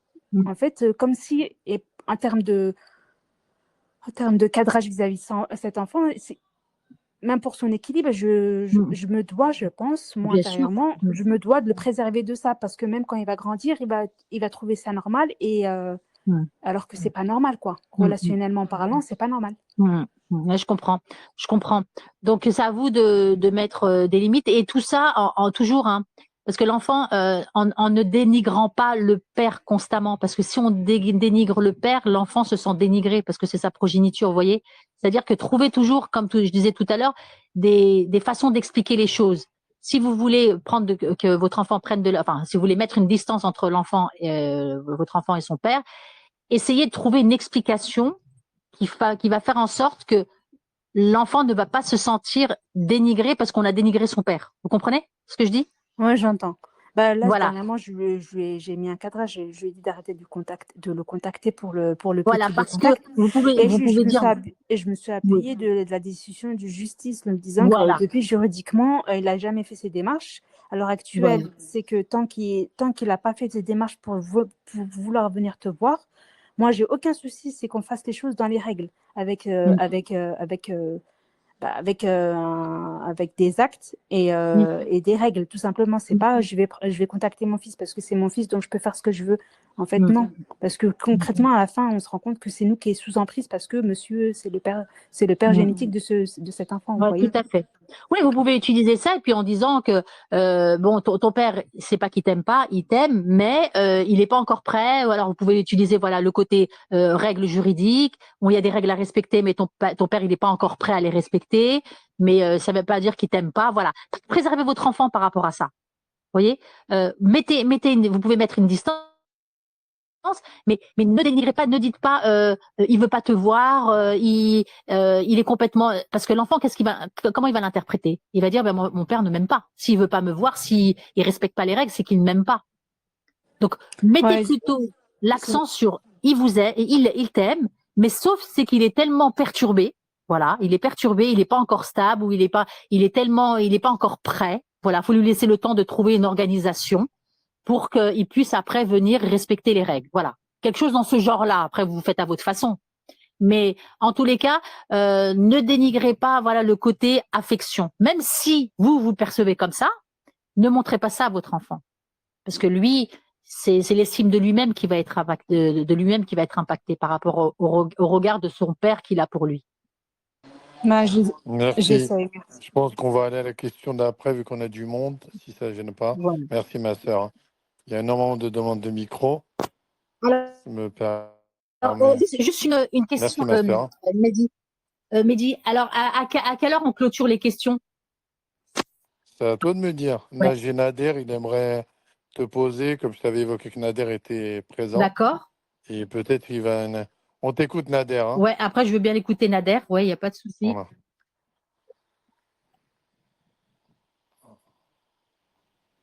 Alors, est-ce qu'il m'entend?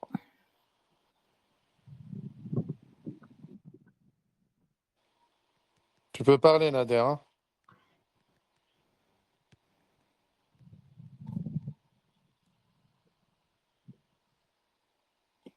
Tu m'entends, Nader?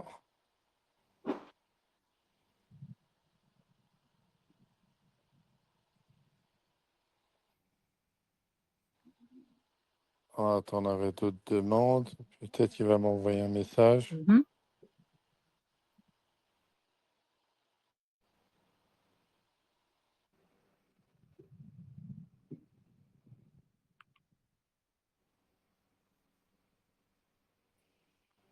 Salam alaikum. Alaikum salam. Salam. Alors, bonjour, salam alaikum Latifa. Barakallahu fik vraiment pour tous les conseils que tu nous donnes.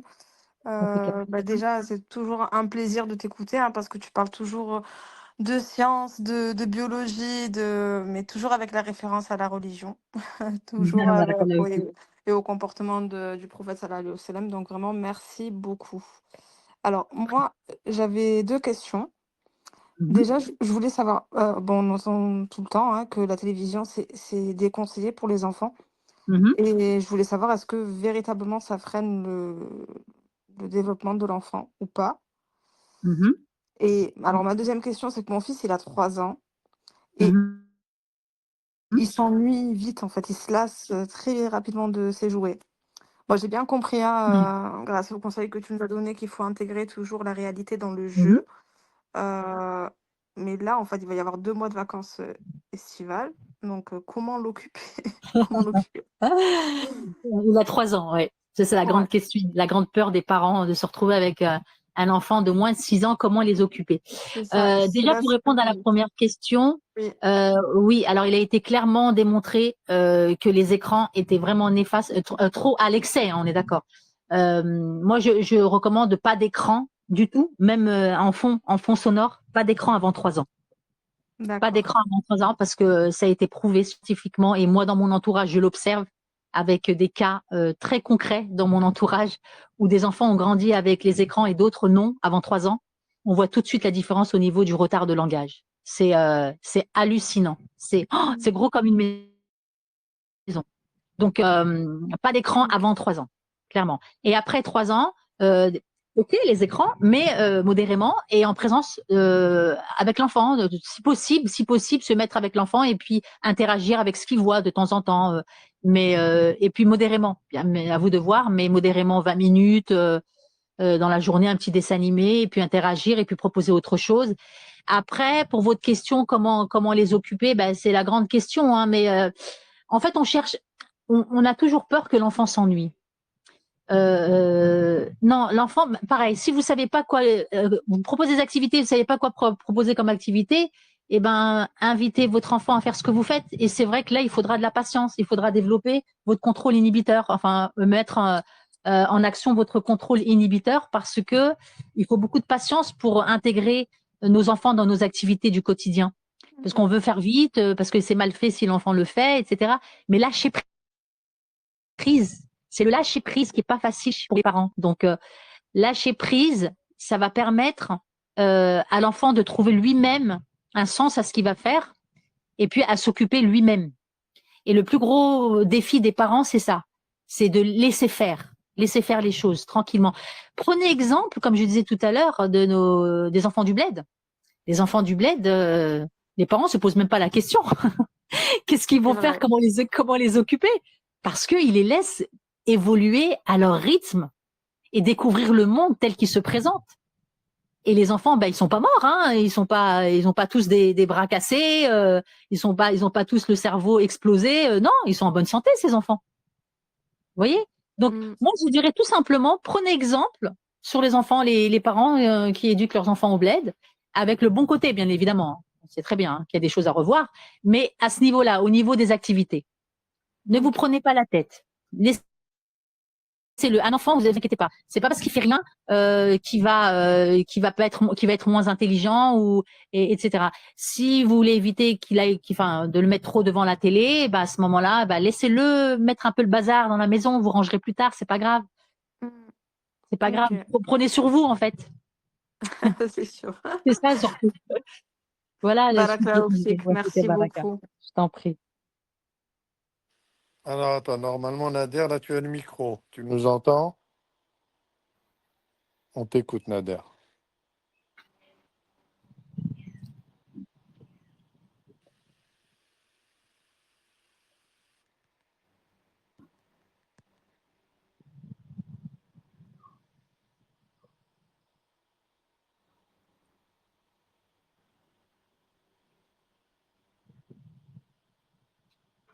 Alors, je vais lire la question alors qu'il m'est posé le temps qu'il me répond. J'entends. Salam alaikum, j'ai une question très importante pour moi, s'il vous plaît. Comment gérer l'anxiété chronique liée à un sentiment d'insécurité?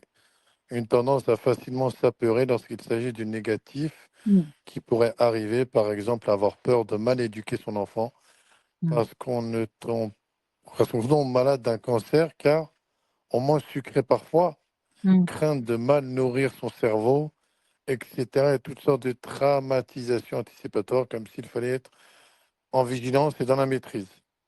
Non. Oui, non. Comme je disais tout à l'heure, il faut pas non plus se faire des films et créer des psychoses autour de tout ça. Je dis tout le temps, soyez, lâchez prise, soyez voilà, le naturel. Et bien la personne, si c'est une personne déjà anxieuse, il faut qu'elle fasse un travail déjà sur elle-même. C'est sûr que pour éduquer des enfants, il faut déjà d'abord s'éduquer soi-même. Faire un travail sur soi, c'est important, tout en ayant des enfants ou quand on rentre dans une relation de couple, ne pas se négliger notre personnalité, notre façon de fonctionner. Donc, si la personne est anxieuse pour un rien, pour tout ou rien, forcément, elle va être anxieuse pour l'éducation de son enfant. Et par la suite encore, ça va être plus l'enfant va grandir, plus elle va se créer de l'anxiété. Donc, il faut qu'elle consulte. Il faut qu'elle consulte un professionnel de la santé mentale, dans le sens psychologue, psychothérapeute ou coach en développement personnel, peu importe, qui va l'aider à travailler sur ses peurs. Donc, c'est des peurs irrationnelles. Et il y a des techniques qui peuvent l'aider à se débarrasser de ses peurs. Et plus elle va travailler grâce à ces techniques, plus l'anxiété vis-à-vis de l'éducation, elle va diminuer, elle va devenir plus équilibrée, elle sera moins présente. Donc le conseil que je lui donne, c'est de consulter un professionnel pour elle-même déjà. Merci. Nader, là, tu as le micro. Dis-nous si tu nous entends. Normalement, c'est bon. Oui, vous m'entendez? Ah, parfait, on t'écoute. Oui, on entend. Ouais. Salam alaikum. Alaikum salam. C'est moi qui n'étais pas au point techniquement, en fait. Je ne comprenais pas trop comment fonctionne Telegram, même si j'ai été invité une ou deux fois, je comprends toujours pas comment ça fonctionne. Enfin bref. Merci Mehdi Barakallahu Fik, et merci beaucoup à Latifa et à son exposé, aux réponses qu'elle a données aussi, pour celles que j'ai entendues. C'est vrai que c'est toujours complexe. Déjà, l'époque est complexe. Nos cheminements sont complexes. Je le dis autrement, mais elle l'a très bien expliqué. La grande erreur serait de complexifier encore plus. Là où c'est complexe, tu dois chercher la facilité. Tu ne dois pas chercher encore plus compliqué. Parce qu'en cherchant plus compliqué, tu donnes raison à l'époque. Or, l'époque a tort. L'époque a parfaitement tort. Le système a parfaitement tort. Il n'a pas raison, il a tort. Il a tort parce qu'il n'est pas pour l'équilibre de l'humain. il est pour l'affaiblissement de l'humain. Clairement. Donc, si toi, tu veux courir après, tu vas pas gagner, tu vas perdre. Et nous avons tendance à faire cela, même si on ne le conscientise pas. Je m'explique en donnant, j'espère, un exemple clair. Il y a un mot qui est revenu assez souvent, c'est le mot contrôle. Et c'est vrai qu'en tant que parent, on a cette tendance à vouloir contrôler l'enfant. Mais on fait là une grande erreur. Ce qu'il faut assurer, c'est la sécurité, la bonne éducation, donc la transmission de nos valeurs. Mais ensuite, il faut accompagner. Accompagner n'est pas contrôler. Parce que de toute façon, il sera l'enfant de son époque. Et nous avons, nous, été éduqués par des gens d'une autre époque. Vous mesurez un petit peu la différence d'époque entre nous et nos parents. Même s'il n'y a pas un siècle d'écart, tu vois. Mais tu as vu la différence. C'est un truc de fou. La différence d'époque, de comportements qui ont évolué, ne serait-ce qu'avec l'apparition d'Internet et pire encore des réseaux sociaux, c'est plus du tout, on dirait que c'est plus le même humain. C'est même plus le même humain. Tu vois.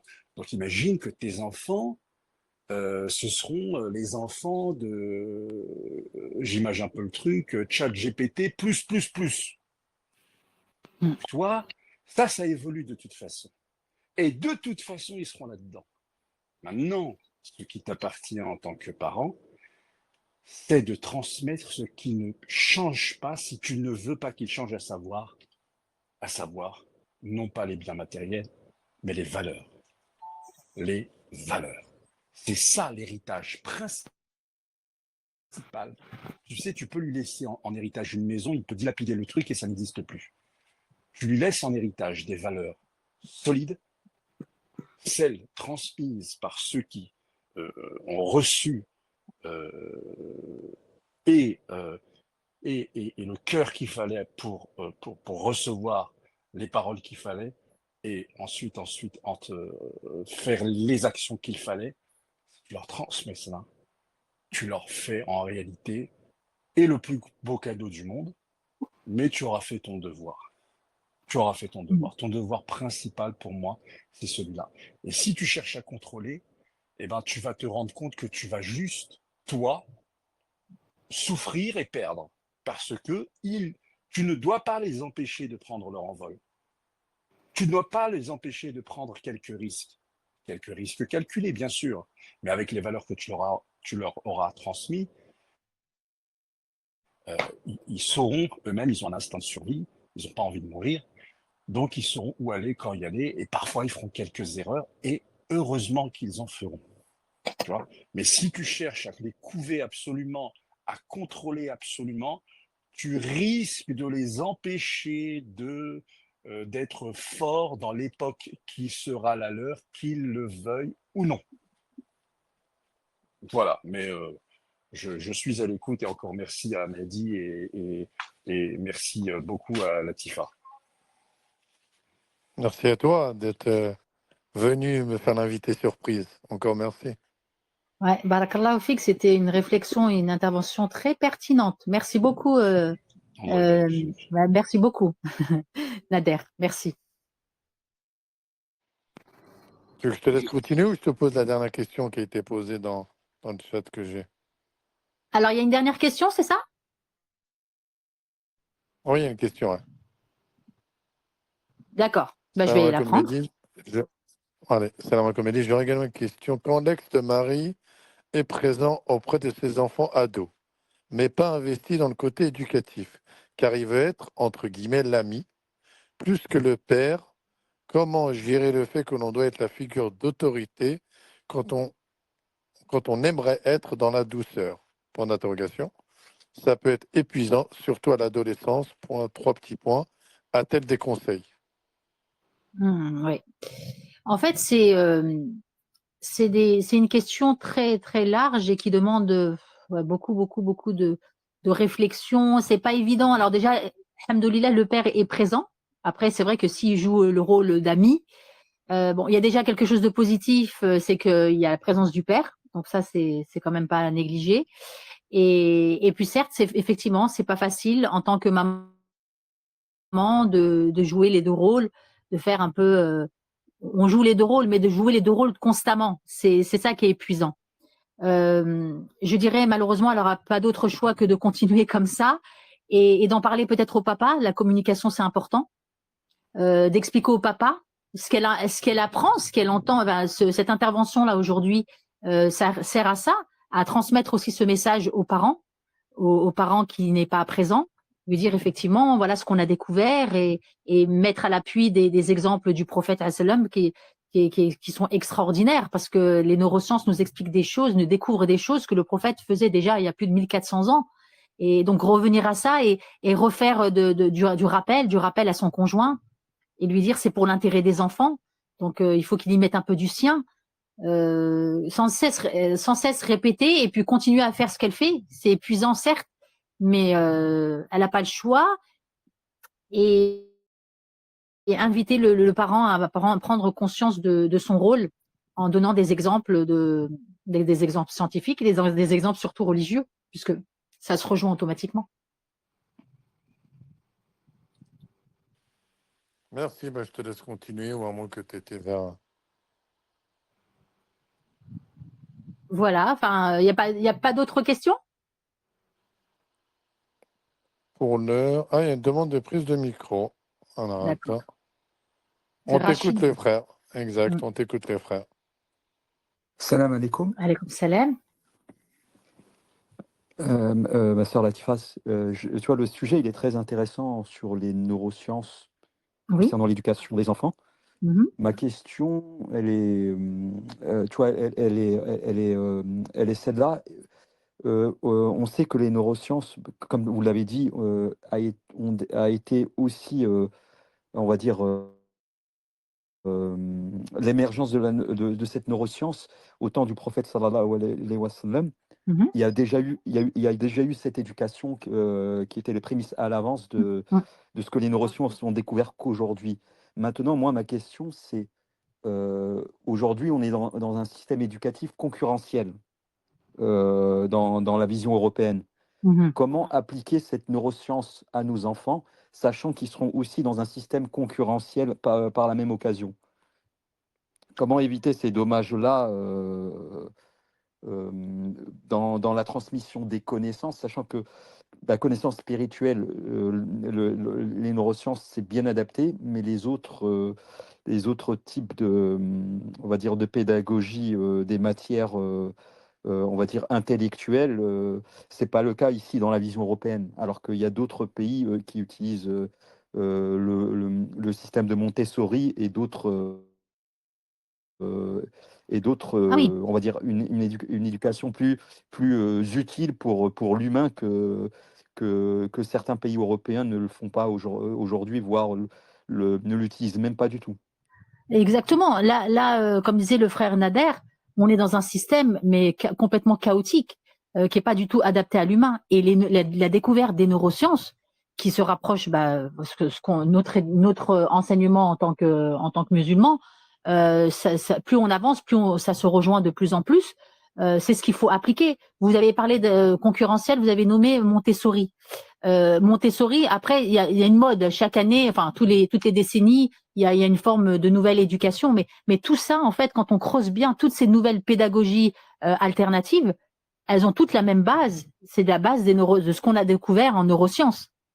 Sauf que les termes ont changé, mais la base reste la même. Donc, si vous restez ancré, accroché à les valeurs de la religion, au même titre que les découvertes des neurosciences qui se rejoignent, c'est ça le vrai noyau de l'éducation. C'est de toute façon, c'est ce que je me dis tout le temps. Plus vous vous éloignez du naturel, plus vous êtes à côté, entre guillemets, à côté de la plaque. Dieu a créé un univers avec la nature, les lois naturelles. Et d'ailleurs, il y a un très bon livre que je vous conseille de lire, c'est Les lois naturelles de l'enfant, de Céline Alvarez, qui a repris ce titre-là de Maria Montessori, qui, elle, avait, grâce à son instinct, ce que Dieu lui a donné, elle a pu mettre en lumière ce que les neurosciences aujourd'hui ont découvert. Mais elle n'avait pas les capacités de mettre des mots scientifiques. et pas les moyens technologiques de le prouver. C'est grâce à son instinct, elle mettait déjà en pratique des valeurs que le prophète sallallahu alayhi wa sallam mettait en place déjà à son époque. Et le prophète sallallahu alayhi wa sallam mettait des valeurs en place à son époque que les neurosciences, aujourd'hui, grâce à l'imagerie cérébrale, les neurosciences peuvent les prouver avec des mots scientifiques et concrètement avec de l'imagerie cérébrale, chose qu'on ne pouvait pas faire avant. Donc, je me dis, aujourd'hui, on est dans une ère, machallah, où c'est formidable parce que nos valeurs religieuses, elles peuvent être prouvées maintenant scientifiquement. C'est extraordinaire. Je vais même aller au-delà de cela. Quand on parle des expériences de mort imminente, par exemple, eh bien, dans les expériences de mort imminente, on découvre des choses au niveau de la vie, peut-être la vie après la mort, bon, peut-être pas après la mort parce que les personnes reviennent de cette transition. Ils voient des choses que le Coran nous mentionne. Vous voyez? Donc, on est dans une ère aujourd'hui où on n'a plus aucun prétexte, aucune excuse pour s'éloigner de nos valeurs religieuses, puisque les neurosciences en parlent avec preuve et des preuves concrètes qu'on peut observer et voir à l'œil nu, dans le sens voir le résultat sur nos enfants. Donc, il n'y a pas d'éducation concurrentielle. Regardons le noyau dur. Ce noyau dur-là, il ne faut pas s'en éloigner. La nature, machallah, c'est ce qu'il y a de plus magnifique. Quand on observe l'observation. Je ne parlais pas des parents, parce que ce que je disais là, parce que là, je vois ce que vous voulez dire, parce que concernant les parents, il n'y a pas de concurrentiel, mais par contre, la société met en exergue cette concurrence. Oui, bien sûr. C'est la société, mais il faut s'éloigner de cela. Il faut s'éloigner de ça. Le système, il est catastrophique, il est chaotique, je reprends les termes de Nader, il n'est pas adapté à l'humain, et ça, c'est véridique. L'école n'est pas adaptée. L'école n'est pas adaptée aux lois naturelles de l'enfant. Le système scolaire, c'est une catastrophe. Les entreprises ne sont pas adaptées au fonctionnement humain. On nous prend pour des robots. C'est pour ça qu'il y a du burn-out partout, des dépressions, de l'anxiété. Oui, et le management aussi n'est pas... Parce que vous parlez du monde entier, le management aussi n'est pas efficace. Voilà. Et c'est ça le problème, c'est que nous, on le sait, mais la génération qui arrive, elle est plus fragilisée par ça. Complètement, et ça va être de pire en pire. Si on s'accroche pas à ce noyau dur qui est la nature, la création de Dieu et l'observation. D'ailleurs, le premier verset qui est descendu, c'est Iqra. Observe, lis, observe la création de Dieu. Et si on garde bien ça en tête, ce noyau dur, on se perdra moins que si on suit ce système chaotique et ce système qui n'est pas fait pour l'humain, tout simplement, qui est contre nature. Baraka. Est-ce que tu veux clôturer ou tu veux rajouter des choses de Latifa ou parler de ton ouvrage? Alors oui, donc en tout cas merci Barakallahu Fik Mehdi pour cette invitation et Barakallahu Fik Nader, je ne sais pas s'il est toujours là pour son intervention très riche et pertinente. Donc moi effectivement il a quitté. Ouais. Donc pour finir, voilà, s'accrocher, comme je disais, c'est la conclusion en fait, ce que je viens de dire, s'accrocher à ce fameux noyau dur qui est notre religion et dans l'éducation de nos enfants, d'un modèle magnifique, machallah, du prophète alayhi salatu wassalam. Et puis que dire par rapport aux fonctions exécutives qui sont les trois pôles très importants à ne pas négliger dans l'éducation des enfants. Que vous pouvez retrouver dans mon ouvrage qui s'appelle Le jeu, la clé de la réussite, sur Amazon, qui va sortir dans les prochaines semaines normalement. Et je pourrai en parler prochainement. Enfin, je veux dire, je ferai la communication prochainement sur mes réseaux qui sont inscrits sur l'affiche. Il y a mon Insta, TikTok. J'en parlerai prochainement sur les réseaux sociaux. Et puis, lisez le livre, vous avez plein de conseils pratiques, c'est un manuel éducatif en fait, avec des bandes dessinées adressées aux enfants et une partie théorique pour les parents. Voilà ce que je peux dire d'autre. Merci encore. Tu reviendras, à mon avis, tu reviendras et comme ça quand l'ouvrage sera prêt, on pourra le décortiquer, en échanger via Telegram. Qu'en penses-tu? Ah oui, c'est une excellente idée. Ouais, très bien. Pourquoi pas? Avec grand plaisir, en tout cas. En tout cas, merci beaucoup pour ton invitation, Mehdi. Merci à toutes ces questions. Et merci pour les auditeurs. Merci à leurs questions. Exact. Profitez pour bien vous hydrater, d'écouter les conseils qu'on va savourer via YouTube après ce live. Et encore qu'Allah te récompense et qu'on puisse profiter de cet été pour revenir en forme, Inch'Allah wa ta'ala, à tous et à toutes. Barakallahu fiki. Pas de souci. Salam alaikum à tous. Bonne soirée. À bientôt, Inch'Allah. Salam à tous.